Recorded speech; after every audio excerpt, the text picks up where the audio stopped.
मृत्यु के तुरंत बाद आत्मा के साथ क्या होता है, इसे कई धर्मों और आध्यात्मिक मान्यताओं में अलग अलग रूप से समझाया गया है।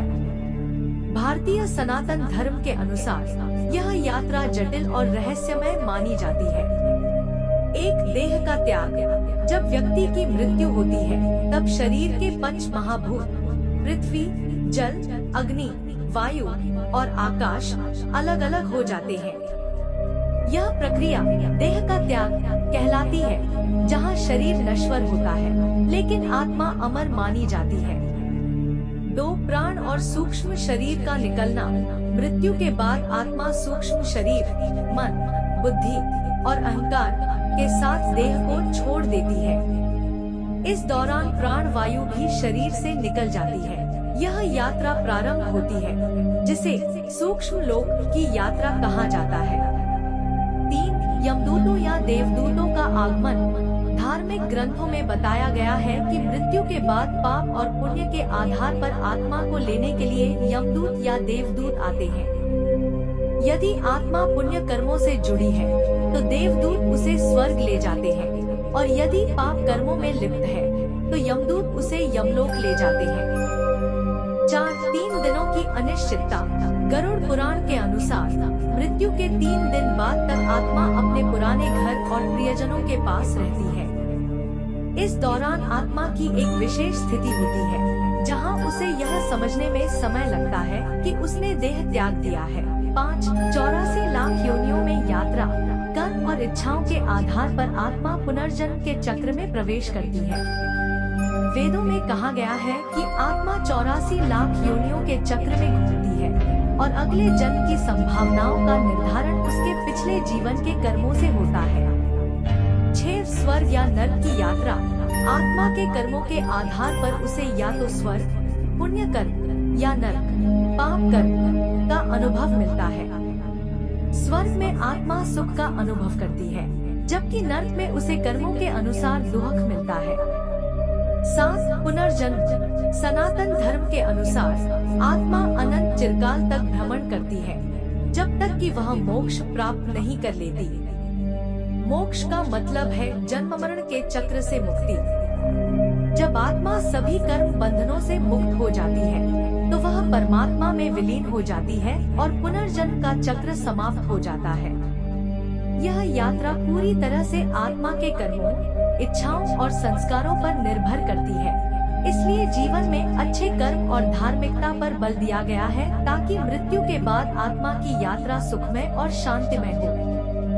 मृत्यु के 24 घंटे के भीतर आत्मा के साथ होने वाली घटनाओं के बारे में कई धार्मिक मान्यताओं और शास्त्रों में विवरण मिलते हैं। विशेष रूप से गरुड़ पुराण और अन्य हिंदू धर्म ग्रंथों में इसके बारे में बताया गया है।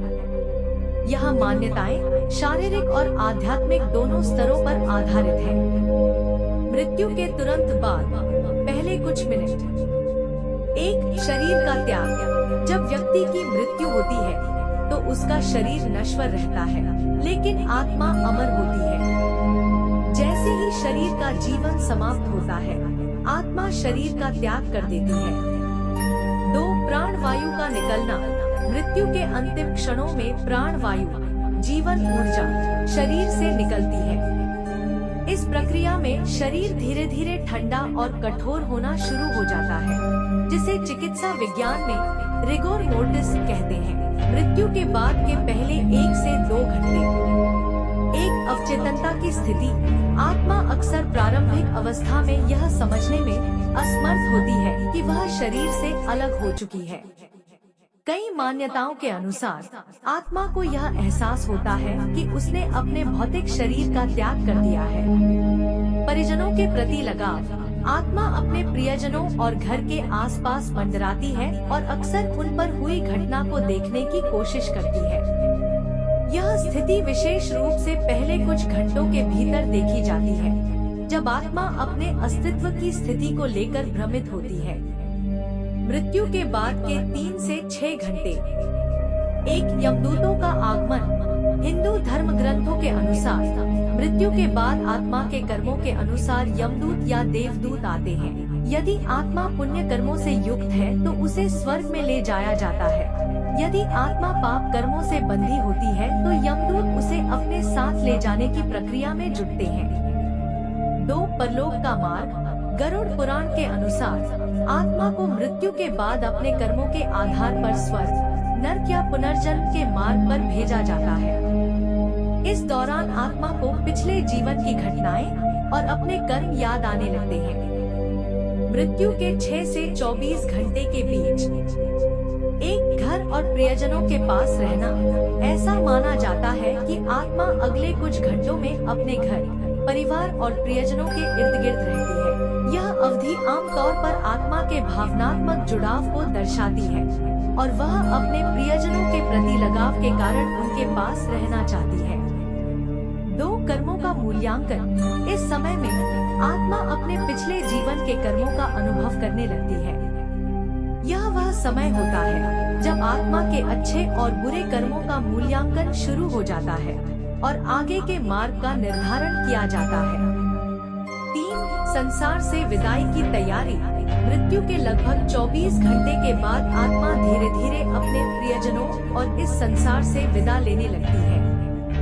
आत्मा यह समझ लेती है कि उसका भौतिक शरीर छूट चुका है और अब उसे अपने अगले मार्ग पर आगे बढ़ना है। 24 घंटे के बाद की स्थिति।